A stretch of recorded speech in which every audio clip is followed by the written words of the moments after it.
entramos al tema ya que es del segundo parcial, que es fórmulas prácticas para el cálculo de la pérdida de carga en tuberías. Bien, bueno, vamos a ver la fórmula de Darcy. La fórmula de Darcy es una fórmula que es lo que consigue HF, es la pérdida de carga.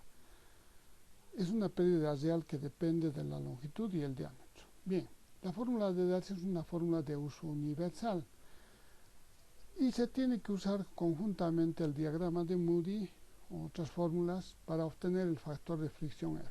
Entonces, HF es igual a F, es un factor de fricción, una constante, podríamos decir, que depende mucho pero del estado del flujo, ¿no? Si es laminar, turbulento, transición, en fin. Tenemos también la longitud. Y si a mayor velocidad, ustedes ven aquí que va a haber mucha más pérdida. ¿Cómo reducimos la pérdida? Poniendo mayor diámetro, ¿no? Con un mayor diámetro, entonces el flujo es más lento, por decir, ¿no? Bien, entonces ahora, ¿cómo se obtiene el factor de fricción para esta fórmula? Esta fórmula, que es empírica, se utiliza este diagrama. En este diagrama, nosotros, ¿qué es lo que vemos? Tenemos tres clases de tubos de flujo. Primero un flujo laminar, una zona crítica, una zona de transición, cuando el flujo está totalmente turbulento.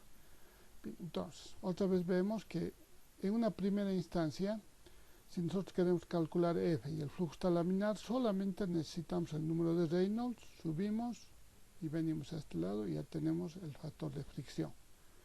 Para la zona crítica necesariamente hay que usar el número de Reynolds y el gráfico. Igualmente para la zona de transición. Bien, pero para casi la mayoría de los tubos se entra con la rugosidad relativa, que es la rugosidad específica que tiene la tubería, o sea, el espesor de las rugosidades dividido entre el diámetro, más o menos por aquí, y se sigue una de curvas, paralela a una de curvas. ¿Pero hasta dónde? Bueno, aquí se tiene el número de Reynolds. El número de Reynolds indica cuán turbulento, cuán rápido está un flujo. Entonces, en este caso, por ejemplo, está por aquí, llega aquí, directamente se viene aquí, entonces sale 0,028. ¿Ven? Bueno, saben que este factor de fricción, yo hubiera querido darlo más detenidamente, pero ustedes tienen mucha más bibliografía y pueden estudiar esto de un tutorial. Aquí les pongo un tutorial que ustedes pueden usar, ¿no? O también pueden buscar como uso del diagrama de Moody. Este es un diagrama que es un americano, Moody. Entonces, con este diagrama ustedes pueden sacar fácilmente el factor de fricción. Bien, ese es un tema en realidad, ¿no? Eso. Bueno, ahora, nosotros hemos visto aquí la fórmula donde se emplea, por ejemplo, HF y aquí está velocidad. Nosotros también podemos cambiar esto. En vez de velocidad, podemos colocar caudal. Entonces sería caudal al cuadrado sobre área al cuadrado. Y eso es lo que se hace en esta otra presentación. Fíjense ustedes, sería HF, F por L, Q al cuadrado, sobre 12,103 de a la quinta. Muchas veces nosotros hemos usado esta fórmula, ¿no? Hemos usado y es bastante conveniente, pero siempre seguimos con el, no problema, sino F a veces se tarda un poquito en sacar, porque no solamente depende de la rugosidad del tubo, depende, ya hemos dicho, de cuán turbulento está el flujo, o si es laminar, etcétera.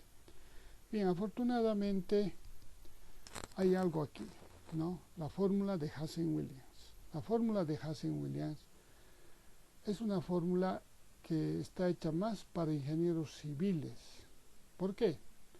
Porque esta fórmula supone que todo el flujo ya es turbulento. O sea, ¿y esa suposición será correcta? Claro que sí, ¿no? Ustedes saben, nosotros en primer lugar utilizamos agua, y los diámetros en conducción importantes son mayores a los 5 centímetros. Entonces, cuando eso sucede, cuando es agua fría, no sirve esto para agua caliente, nosotros podemos utilizar esta fórmula, que es mucho más fácil, porque el factor de fricción que ven ustedes acá ya es constante.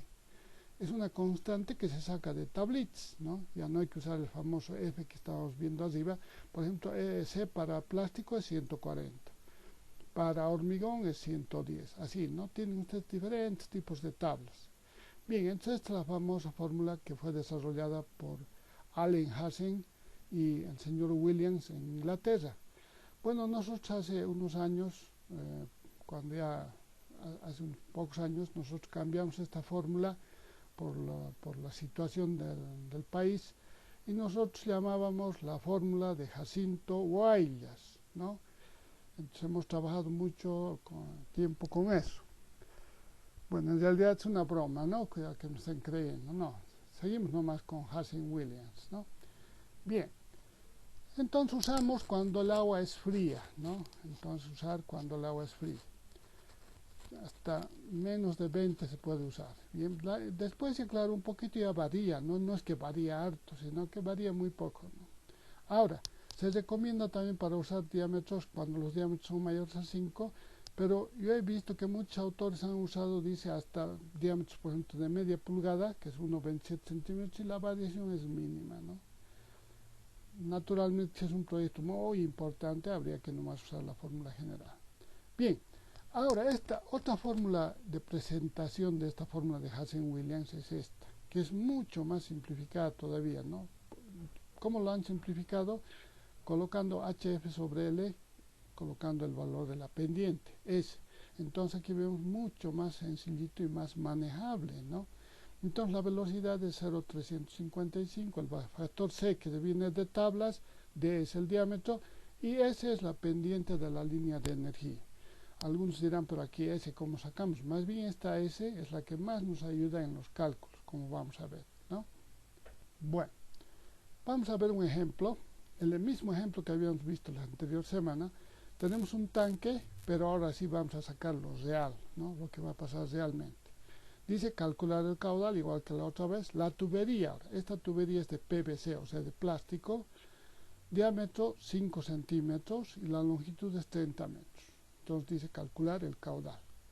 Tenemos una altura del agua de 12 metros.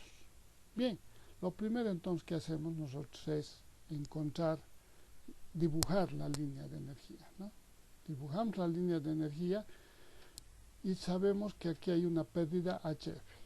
Y queda un resto todavía de energía que es B cuadrado sobre 2G, ¿no? Eso habíamos explicado la anterior vez. Bueno, vamos a la solución.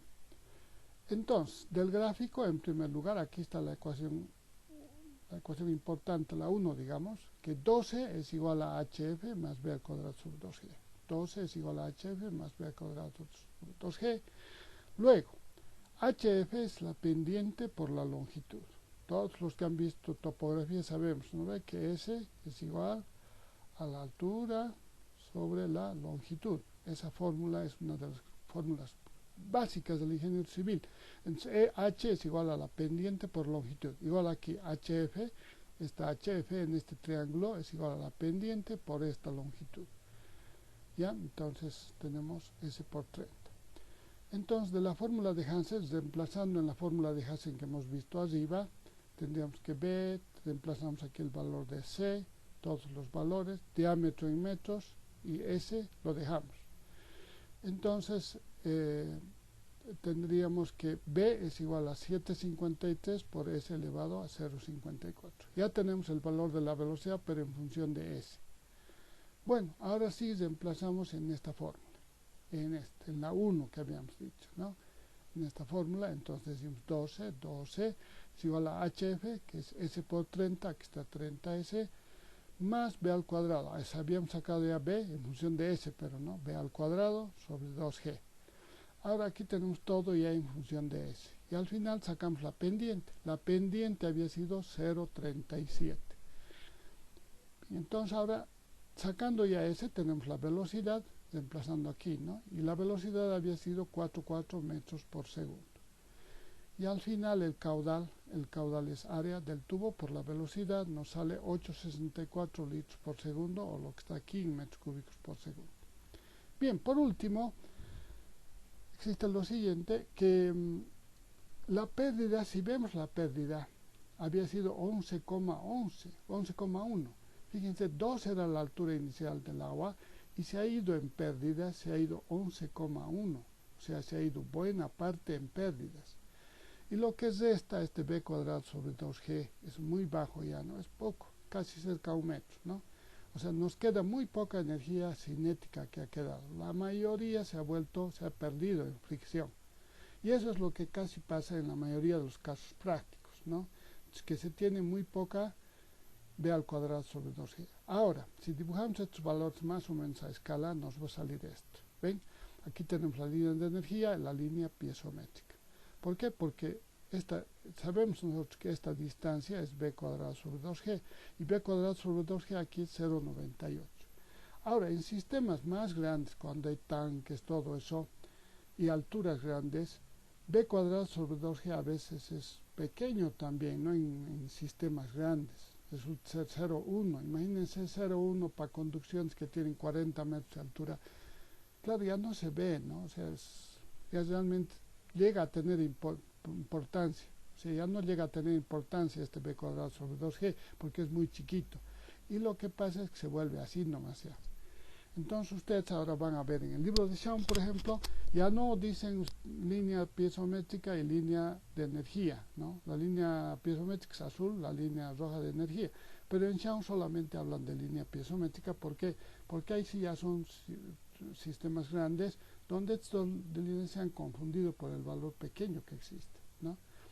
Entonces van a tener cuidado sobre eso. Ahora, en instalaciones industriales, cuando ustedes tengan que hacer alguna instalación donde existan bajas velocidades, o si no velocidades altas también, o sea, longitudes pequeñas de tubo, claro, hay que dibujar las dos líneas. Pero generalmente en la vida ingenieril se dibuja una sola línea nomás ya, la línea roja, que es igual, pueden llamarle piezométrica o indistintamente línea de energía. Con eso hemos terminado.